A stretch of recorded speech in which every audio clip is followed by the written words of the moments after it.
बेनस्वांग की भारत यात्रा। चीनी बौद्ध यात्री गौतम बुद्ध की खोज में सन 629 से 645 के बीच भारत आए। उन्होंने भारत का दौरा किया और भारत में कैसी क्या स्थिति थी, क्या संस्कृति थी, सबका अपना वर्णन इस पुस्तक में उन्होंने किया। तो बहुत सोचने के बाद मैंने सोचा कि वर्तमान में मेरे लिए क्या उत्तम है और जो भविष्य के लिए क्या उपयोगी होगा।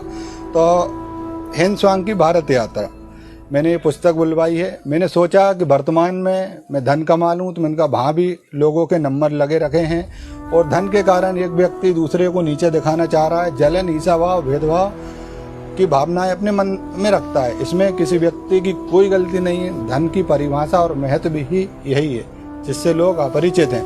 फिर मैंने सोचा पद प्राप्त कर लूँ। तो पद प्राप्त करने पे मैंने सोचा पद प्राप्त करने पे आज से पहले भारत में कितने लोगों ने कितने पद किस तरह के राजनीतिक पार्टियों में प्राप्त कर लिए हैं, परंतु किसी का नाम भी शाश्वत नहीं है। क्योंकि राजनीति में कोई भी कार्य आप करोगे उसमें आप जनता को कभी भी खुश नहीं कर सकते हो। ये सत्य है और सटीक है। तो व्यक्ति को इन चीज़ों का बोध नहीं रहता है। राजनीति में आने के बाद भी गरीबों का शोषण करता है, गरीबों को दबाता है और भ्रष्टाचार जैसे कार्यों में ज़्यादा ध्यान देता है। तो फिर मैंने सोचा शेयर बाज़ार में पैसा लगा लूँ। मैंने कहा वहाँ पर भी लोगों के नंबर लगे हैं। दुनिया ज्ञान शेयर बाज़ार में ऐसे दे रही है, लेकिन रिजल्ट उनके भी 0 आ रहे हैं। मैंने कहा बड़ी अजीब बात है। फिर मैंने कहा कार खरीद लूँ। तो मैंने कहा मैं उससे भी कुछ नहीं होगा। दुनिया को दिखाएंगे, 4 दिन दुनिया चर्चा करेगी और उसके बाद फिर कोई बात नहीं। फिर मैंने कहा मकान ऊँचा कर लेता हूँ। मैंने कहा वहाँ पर भी कोई बात नहीं है। दुनिया में बहुत ऊंचे ऊंचे मकान हैं, उनकी बराबरी कोई नहीं कर सकता है और जो ज़रूरी भी नहीं।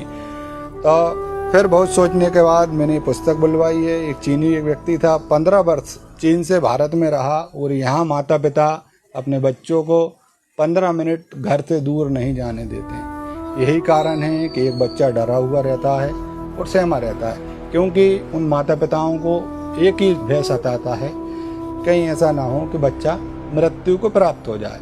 मृत्यु जीवन का अंतिम सत्य, आना है, आएगी एक बार, लेकिन इस चीज़ से परिचित पूरी तरह नहीं है और व्यक्ति को डर के और भय के माहौल में बड़ा करते हैं, पालते हैं, पोसते हैं और उसके अंदर एक भय की छवि अंदर बन जाती है, जिस कारण वो असत्य और अधर्म के खिलाफ कभी भी आवाज़ नहीं उठा पाता है। तो सभी माता पिताओं से मेरा निवेदन है कि अपने बच्चों को स्वतंत्रता का अधिकार है और उसकी स्वतंत्रता का उसको बोध कराइए और वो स्वतंत्र है और मृत्यु जीवन का अंतिम सत्य, इसे स्वीकार कर लीजिएगा।